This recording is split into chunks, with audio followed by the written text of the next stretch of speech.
Ya, selamat datang di modul perkuliahan sistem programming. Pada modul ini kita akan melanjutkan modul sebelumnya, yang sebelumnya kalian sudah dijelaskan bagaimana boot sequence dan bagaimana jenis-jenis kernel. Ya, jadi paling tidak kalian sudah mengerti bagaimana cara proses sebuah kernel bisa dieksekusi di dalam suatu sistem operasi.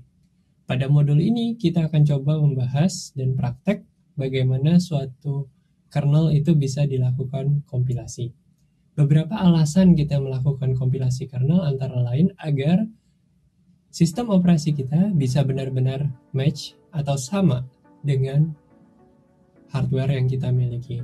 Seperti kita tahu bahwa ketika kita menggunakan installer operating system, ya sebenarnya kernel tersebut dibuat dengan menggunakan komputer atau hardware orang lain yang di tempat orang lain tersebut, dan berbeda hardware dengan di tempat kita sendiri.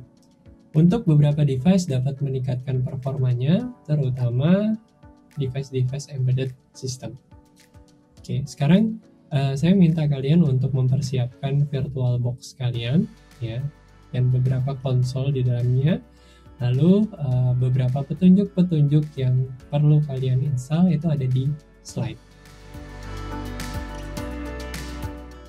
Oke, jadi yang pertama adalah kompilasi kernel. Jadi kalau kita lihat di dalam slide, kita ikut panduan dari slide. Slide sudah saya coba dan sudah berhasil untuk melakukan kompilasi kernel. Oke, jadi ini adalah yang saya persiapkan. Saya ada konsol, saya ada VirtualBox-nya, dan di sini ada untuk setting VirtualBox-nya. Pertama-tama mungkin kita persiapkan ya VirtualBox-nya. Kita untuk sementara pada saat kompilasi kernel, kalian bisa tingkatkan RAM kalian. Misalnya kalian punya 8 GB, ya 8 GB kalian pakai. Di sini kebetulan saya ada 32, ya saya pakainya 16. Untuk prosesor, ketika kalian punya sebanyak prosesor yang kalian miliki, ya, kita bisa tingkatkan ini di dalam option dari VirtualBox tersebut. Lalu kita coba jalankan.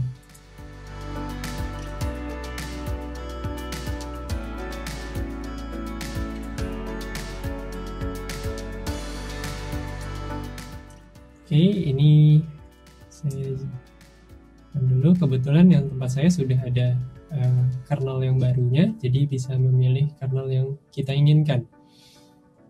Ya. Namun yang saya pakai di sini kernelnya adalah kernel yang lama. Tadi kan saya memilih kernel yang aslinya.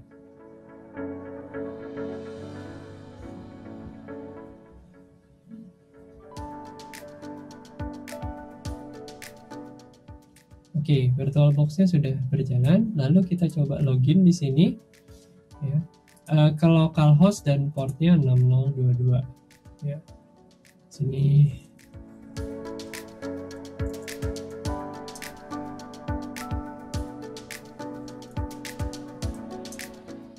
Oke, sekarang kita coba lihat ke slide lagi.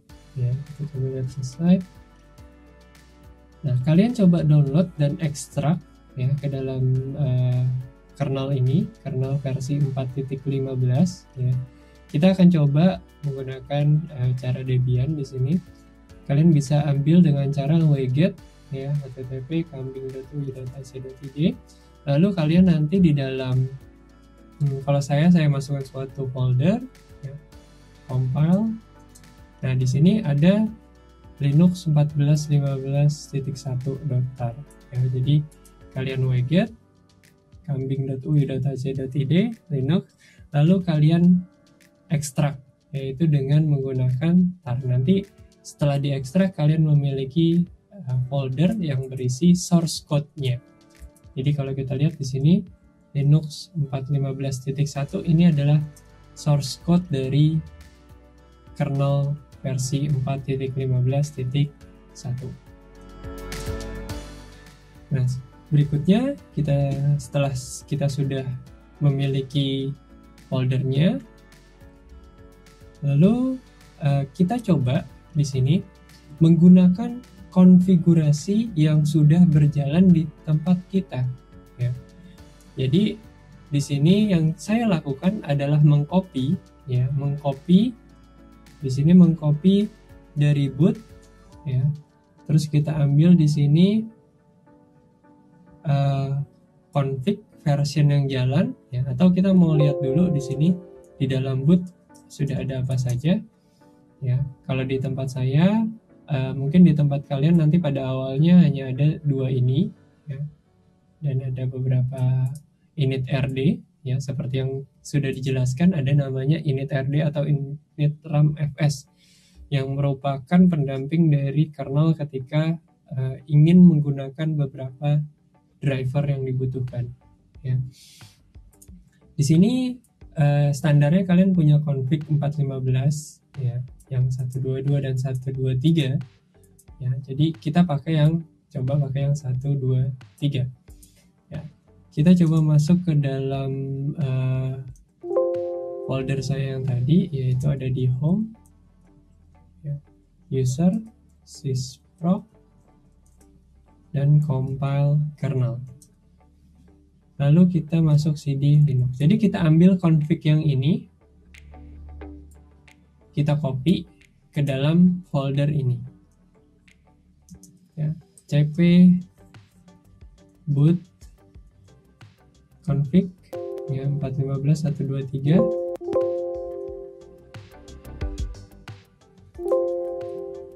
.0, ya, .123. Nah, kita copy di dalam file namanya .config. Oke. Nah, sebelumnya saya coba bersihkan, nanti kita bisa bersihkan kalau kalian misalnya ragu di dalamnya masih ada binary-binary yang tertinggal dengan cara make clean misalnya, ya. Make clean atau make kpkg clean. Oke, setelah itu, ya, kita coba untuk lihat, ya, di sini, atau kita melakukan instalasi dependensi terlebih dahulu nanti, ya. Jadi ada make menu config. Di sini isinya adalah untuk melakukan pemilihan mana driver yang mau saya install di dalam make menu config ini. Kalau Y itu artinya memasukkan driver tersebut di dalam kernel, atau M itu sebagai modul, ya, atau N, ya, atau tidak di dalam modul ataupun kernel. Seperti yang dibahas sebelumnya, ada yang microkernel dan monolithic kernel. Jadi kalau kita masukkan ke dalam kernel, otomatis kita nggak bisa bongkar pasang karena sudah di dalam kernelnya.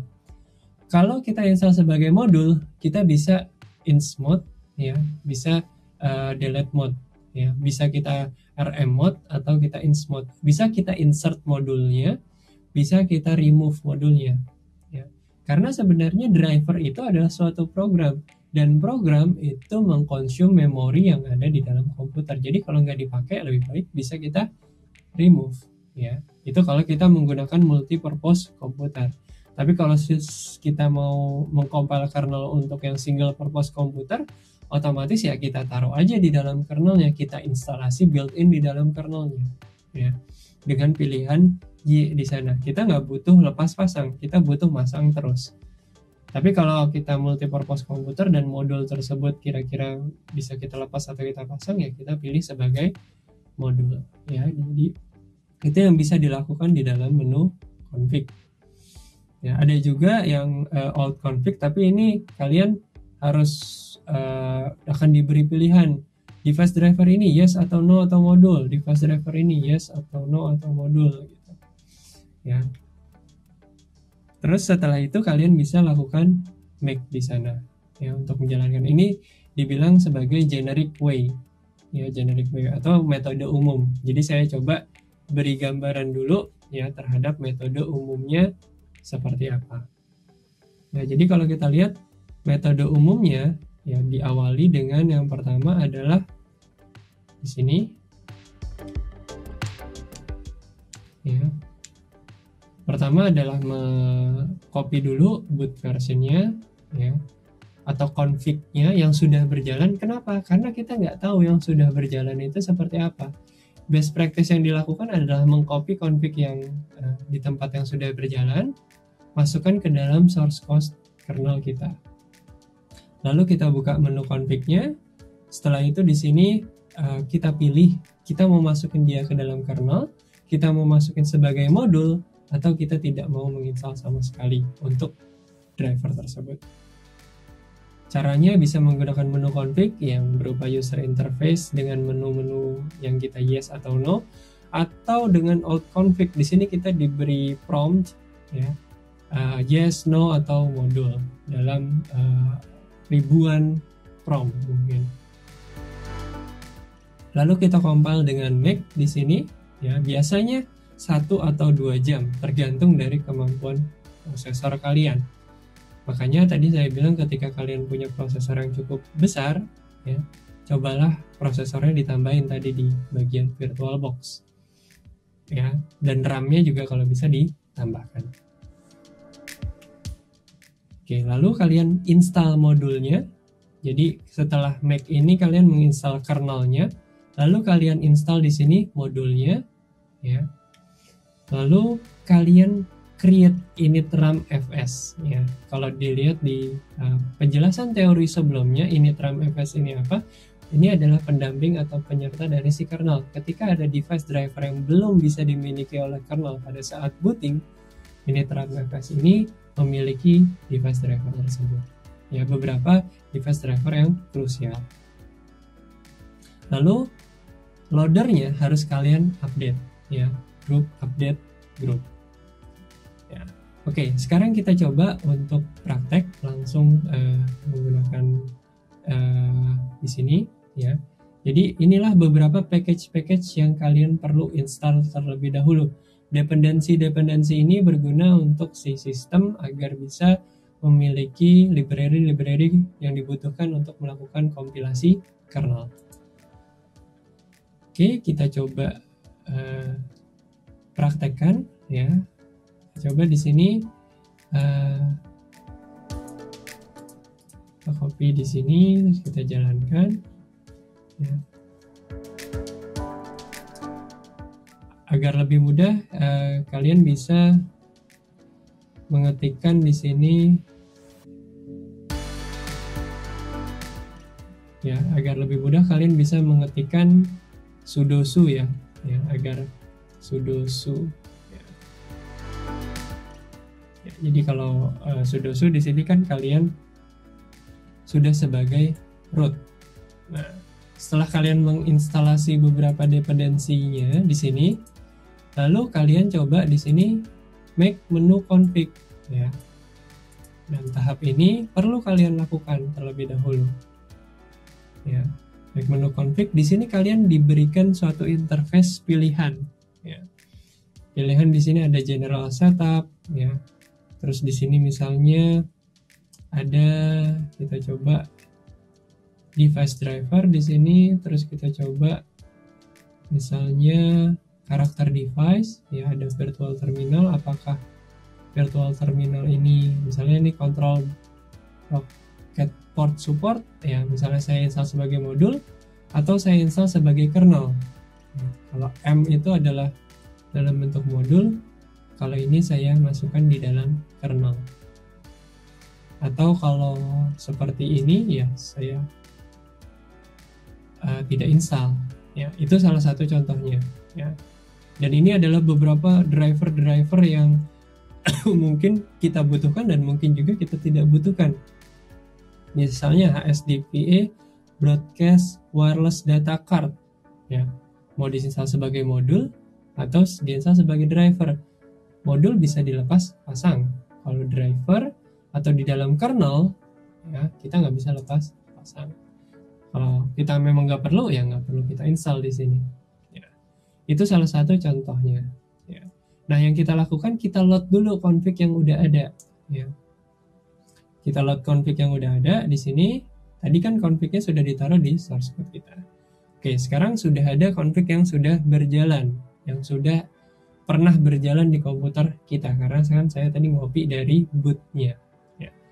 Lalu kita save di sini. Kalau kalian mau ngedit ya atau merubah bisa, lalu kalian save di sini. Jadi Di sini adalah tahapan kalian bisa mengedit kernel ini. Ya, kita save di sini, oke. Lalu kita exit di sini.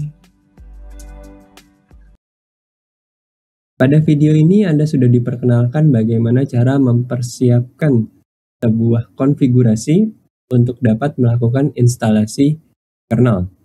Nah, pada video selanjutnya kita akan mencoba melakukan eksekusi sebuah makefile untuk melakukan instalasi pada kernel. Oke, mudah-mudahan video ini bermanfaat dan terima kasih atas perhatiannya.